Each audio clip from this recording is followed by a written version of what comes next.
Kontroversi besar muncul sekitar 24 jam sebelum laga final Copa del Rey antara Barcelona dan Real Madrid. Jelang duel pada Minggu 27 April dini hari waktu Indonesia Barat di Stadion La Cartuja, Sevilla, tensi meningkat tajam akibat keputusan penunjukan wasit utama.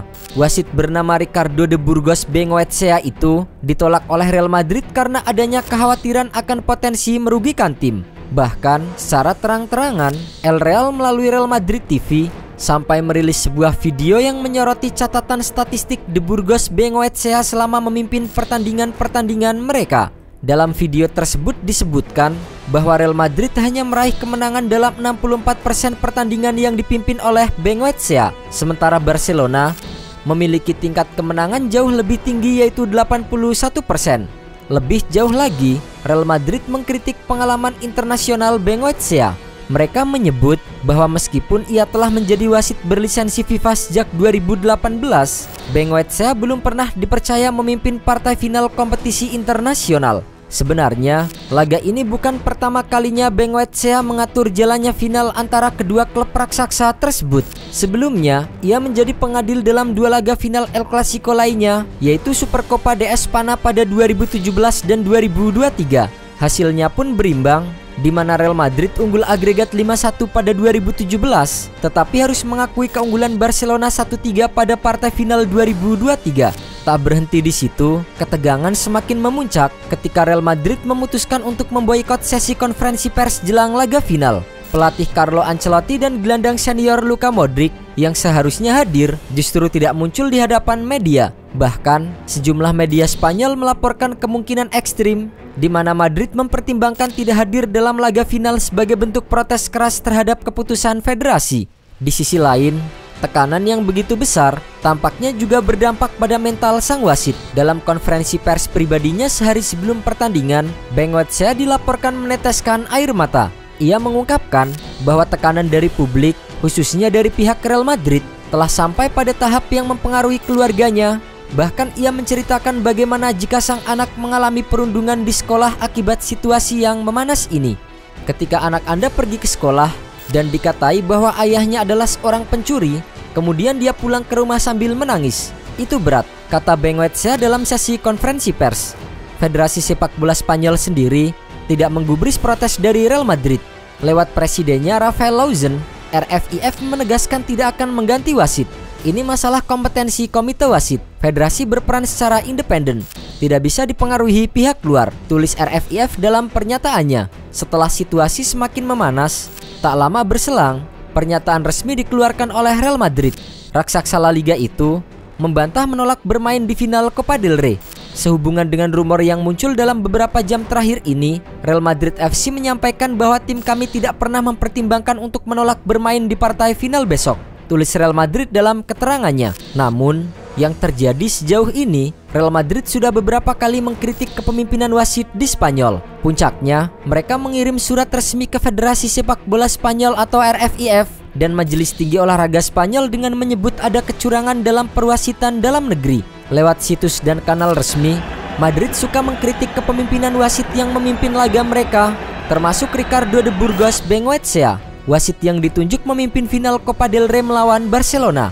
Kesalahan-kesalahan yang diduga dilakukan de Burgos Bengoetxea juga ditampilkan di tayangan tersebut. Sementara itu, Pablo González Fuertes yang akan menjadi video asisten referee atau VAR di final nanti juga mengungkapkan kegusarannya. Ia mengingatkan Madrid bahwa pihaknya bisa saja mengambil langkah hukum terkait siaran Real Madrid TV.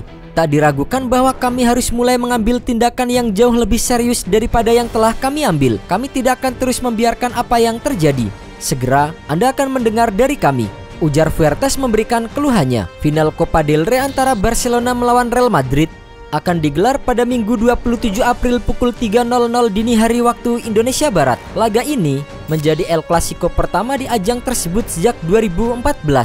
Duel di Sevilla ini bukan sekedar perebutan trofi ke-32 bagi Barcelona atau trofi ke-21 bagi Real Madrid. El Clasico ini adalah pertaruhan harga diri, momentum dan supremasi antara dua kekuatan terbesar dalam sejarah sepak bola Spanyol. Tak ada ruang untuk kesalahan ketika dua kutub rivalitas ini bertemu.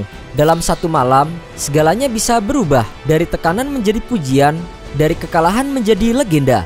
Pelatih Barcelona Hansi Flick datang ke Catalunya membawa rencana besar, tetapi tak banyak yang menyangka bahwa dampaknya akan secepat ini.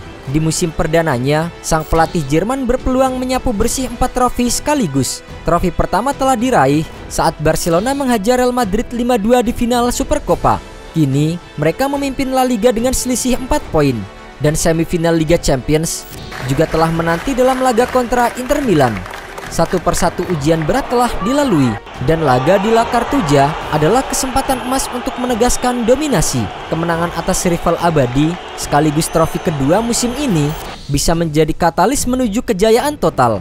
Real Madrid datang ke Sevilla dengan kemenangan manis di Copa del Rey. Dalam 2 final terakhir melawan Barcelona, mereka selalu keluar sebagai pemenang dengan skor 2-1 pada 2014 dan 1-0 pada 2011. Barcelona sendiri terakhir kali mengalahkan Los Blancos di final Copa del Rey pada tahun 1990. Saat itu, Guillermo Amor dan Julio Salinas mencetak gol kemenangan dalam laga yang kini hanya tersisa dalam ingatan sejarah. Namun, sejarah tak menjamin masa depan, dan kali ini situasinya juga berbeda. Tekanan berat menghantui skuad Carlo Ancelotti setelah tersingkir menyakitkan dari Liga Champions oleh Arsenal. Sementara Barcelona harus turun tanpa mesin gol mereka, Robert Lewandowski, hingga kini masih di backup cedera hamstring. Ferran Torres bakal dipercaya mengisi peran sentral di lini depan dengan Lamine Yamal dan Rafinha di sisi sayap. Di lini belakang, absennya Alejandro Balde dan kondisi Ronald Araujo yang meragukan memaksa Flick mengandalkan duet Pau Cubarsí dan Gerard Martin. Fermin Lopez kemungkinan tampil sejak awal menggantikan Dani Olmo yang belum bugar. Sementara itu, Frenkie de Jong dan Jules Koundé akan kembali ke starting line up usai diistirahatkan saat melawan Mallorca. Meskipun dilanda badai cedera, struktur inti Barcelona tetap solid dan berpengalaman. Tak hanya Barcelona yang dilanda cedera, Real Madrid juga mengalami kasus serupa. Eduardo Camavinga dan David Alaba dipastikan absen, sementara Dani Carvajal dan Eder Militao masih berkutat dengan pemulihan cedera jangka panjang. Kylian Mbappe dan Ferland Mendy diragukan tampil, tapi optimisme tetap menyelimuti Real Madrid. Mbappe mengalami cedera ankle kontra Arsenal, tapi diprediksi akan fit tepat waktu. Fran Garcia bakal mengisi pos back kiri sejak awal, dan Rodrigo yang sempat dikritik tajam dipastikan akan bermain. Di tengah tekanan, Madrid masih punya taji dan karakter yang bisa meledak kapan saja. Dengan mengandalkan formasi 4-2-3-1, Hansi Flick akan menurunkan kiper andalan Wojciech Szczesny di bawah Mister Gawang. Di lini belakang, Jules Koundé dan Inigo Martinez dipasang sebagai bek tengah, didampingi Pau Cubarsí dan Martin sebagai fullback. Di lini tengah, Frenkie de Jong dan Pedri mengisi poros ganda sebagai gelandang bertahan. Sektor serang diisi oleh 3 kreatif, yaitu Lamine Yamal di kanan, Fermin Lopez di tengah, dan Rafinha di sisi kiri. Mereka akan mendukung satu ujung tombak, yaitu Ferran Torres. Sementara itu, Carlo Ancelotti yang karirnya mulai di ujung tanduk akan menerapkan formasi yang sama dengan Thibaut Courtois sebagai penjaga gawang, Lucas Vazquez dan Fran Garcia sebagai bek sayap, dengan Asensio dan Antonio Rudiger sebagai duet bek tengah. Di sektor gelandang bertahan, duet Aurelien Tchouaméni dan Federico Valverde akan menjadi tembok kokoh di depan lini belakang. Lini serang Los Blancos diisi oleh Rodrigo di sisi kanan, Jude Bellingham sebagai gelandang serang tengah, dan Vinicius Junior di sisi kiri. Di posisi striker, sang bintang anyar Kylian Mbappe dipercaya menjadi ujung tombak utama. Jika Madrid berhasil mengalahkan Barcelona, maka mereka akan mendapatkan gelar di musim ini. Namun, jika Barcelona yang menjadi juara, ambisi treble winners El Barça musim ini akan semakin dekat.